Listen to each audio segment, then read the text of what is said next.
Hey, what is up, YouTube? I'm back to do another movie review for the Friday the 13th franchise. We're in part 7. So with that, let's take a little look. Friday the 13th part 7, The New Blood.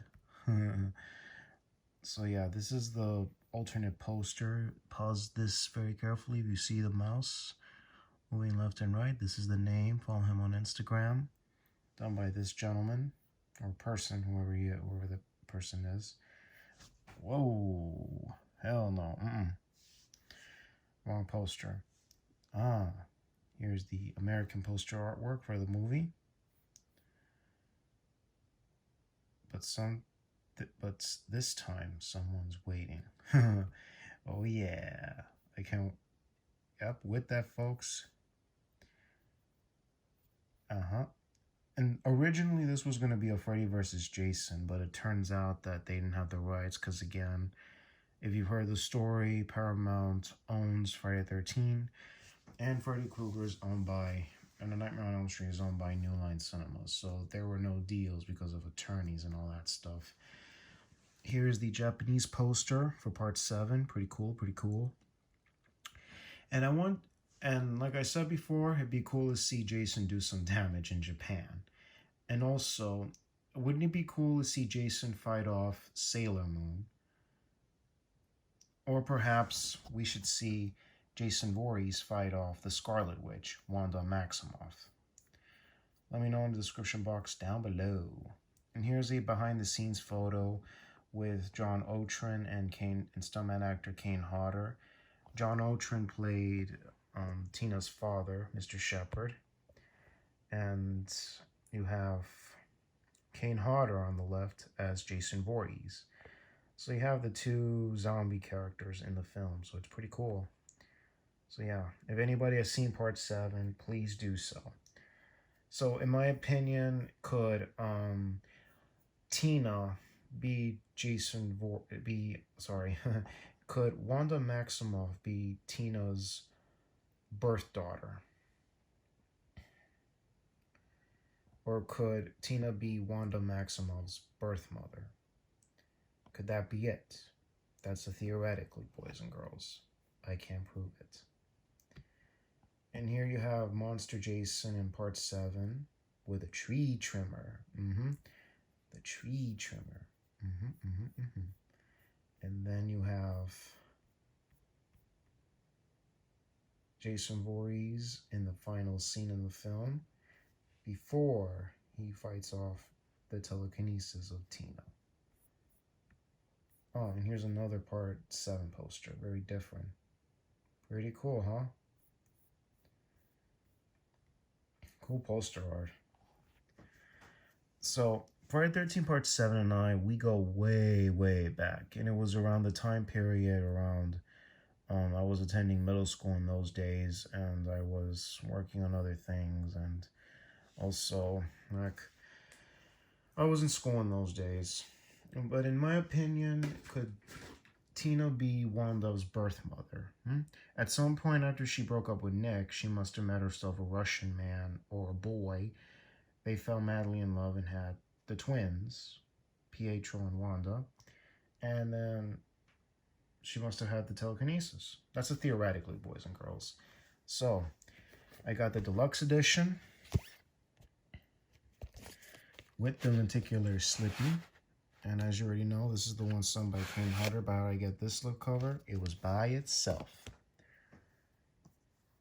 Here we have the creme de la creme of the Blu-ray edition from the box set from Scream Factory. Shoutouts to Scream Factory. So there is nothing new in the way of any special features or audio commentary. But I believe this is new. I highly doubt this was never in any of that. But I gotta give this a shot. But it's a great film, and of course there were some issues, of course, believe it or not, with one of them being the, how do you call it, the way the film got edited, of course. So seriously, it got edited down. There was no much gore in this film because due to the fact that there was a renaissance in makeup effects during that era. Everybody in the world was doing stuff. Of course, believe it or not, everyone in the world was doing stuff. And excuse me. So they had to do a lot of things, and of course, then it came down to editing the film, and then they had to trim some of it down because again, it got X rating due to the fact it had too much of everything. Like for instance,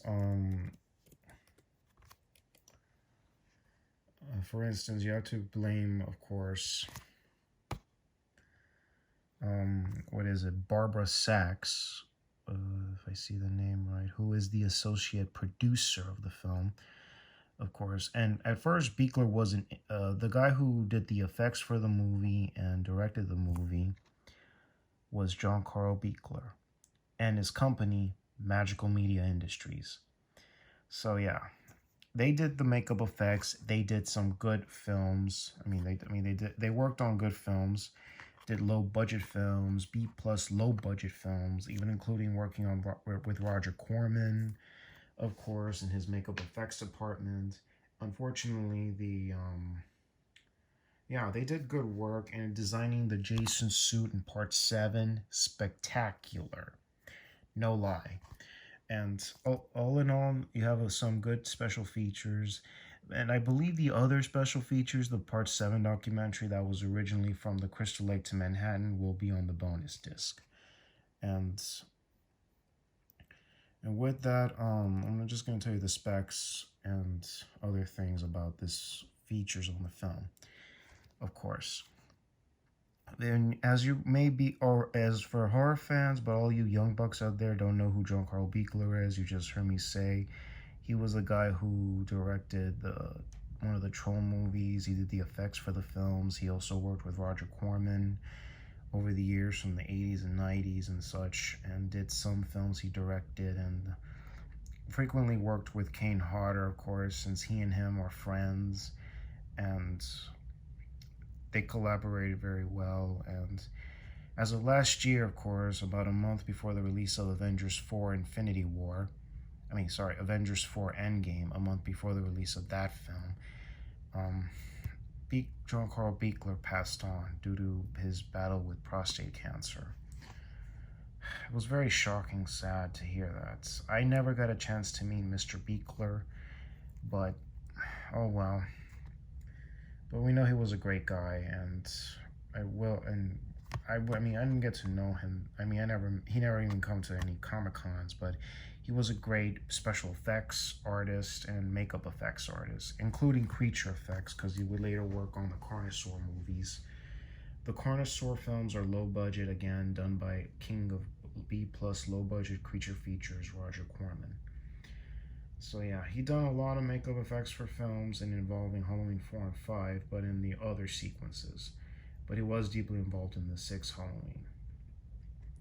So rest in peace, John Carl Buechler. You got audio commentary with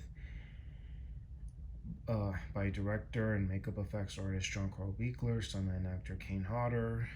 Audio commentary with John Carl Buechler and actress Laura Park Lincoln and stuntman actor Kane Hodder. Jason's Destroyer, The Making of Friday the 13th Part 7. It's about a 15-minute and 7-second feature with John Carl Buechler and Laura Park Lincoln, stuntman actor Kane Hodder. And who else is interviewing this film? Nick Spritz, if I said his name right, who plays Kevin Spritz, who plays the love interest Nick. And who else? Let's see. Also, one of the girls who plays not Melissa, because unfortunately the actress who played her passed on nearly 11 years ago, around the time I was done with high school. And also they talk about the effects, how they came up with the idea, and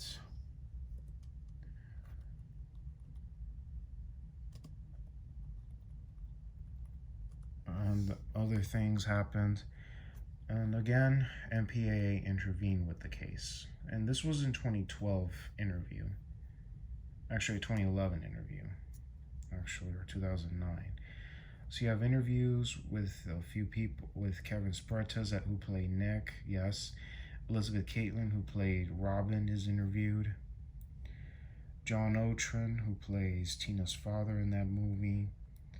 Who else is interviewed in this one? Oh yeah, the chick who played Maddy, Diana Bowers. And of course, they were doing a lot of effects, including the scene where Maddy gets her throat cut with a mini-sized scythe. But again, it gave the film an X rating, and they trimmed it down. Even when one of the characters get axed in the face, it's called the coochie face, the coochie coochie coo. But apparently, again, it was a little graphic, and the MPAA just cut it out. And then, you should see this going into that, and nor the axe going into the skull, like cut back, cut back. And also with editor, I forgot what was his name. Who was involved with the editing of part 7? It doesn't even show it, huh? But he is interviewed, of course, and they talk about that they get it back. They keep sending it back to MPAA, and they get it back, and they do the notes, then they get it back, and they be new notes. They met with notes saying this scene doesn't make sense, and this scene, no, it's too much. Seriously, and they kept cutting it back. Really, they kept doing it, and really, they just don't do much. They just do what they're told.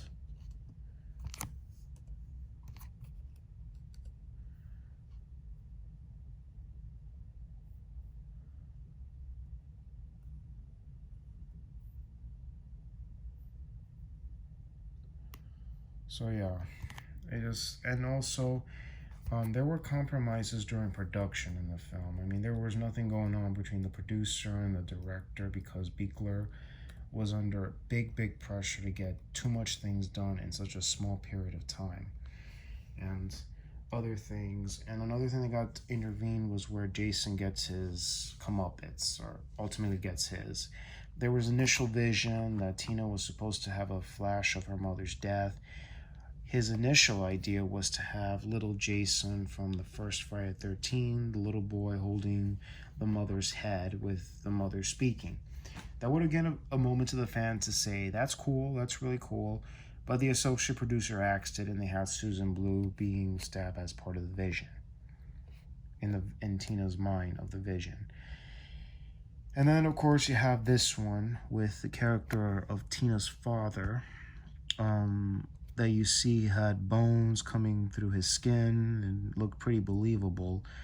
And unfortunately, they're never allowed to shoot that because it was deleted from their schedule by the associate producer, Barbara Sachs, because she hated it the way it looked.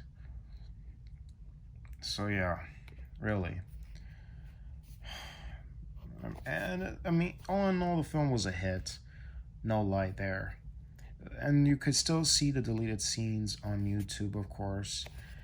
And even from the Crystal Lake to Manhattan, it's commentary by Bill Butler and what's his name again? Bill Butler and Kane Hodder, talking about a lot of effects, including the scene where Jason grabs a dude's head and started crushing him the size of a walnut and blows his whole. I mean, it was a great one, of course. And then you have the next feature is the same thing on the DVD called what is it? Mind Over: The Truth About Telekinesis. But before that, you have another feature called Makeover by Maddy.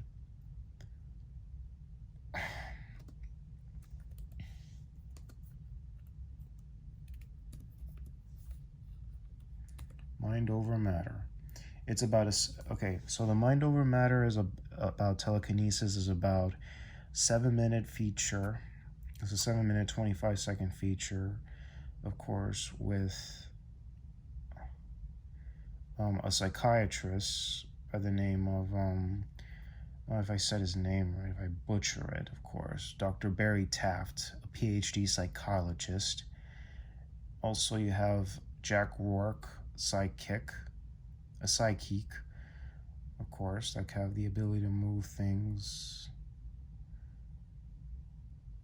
and such. And they talk about what is about telekinesis, what is unique about it, and then also you have makeover by Maddy. Need a little touch-up work, my butt. Or just say little. It's the line you hear her say in the film, of course. And it's about a 2-minute 42-second feature with the two chicks from Friday 13 Part 7, Diana Bowers and Elizabeth Keaton, if I said her name right. Of course, talking about the effects that they were doing in the movie, and they did other effects and such. That's all there is to know. I'll leave you a link in the description box down below, including the slash scenes that the MPAA deleted it, of course. So yeah, and like you saw before, you only see the scene where Jason's about to kill Melissa, and here's the artwork for the movie. And I saw this film in 2006 with at the time I was attending middle school, so this is a good film and other things. So shout outs to the people of Friday 13 Part 7, and enjoy the weekend about to be coming. This is Sparky Mark. I'm signing off, y'all. Take care. God bless you. Hear you soon.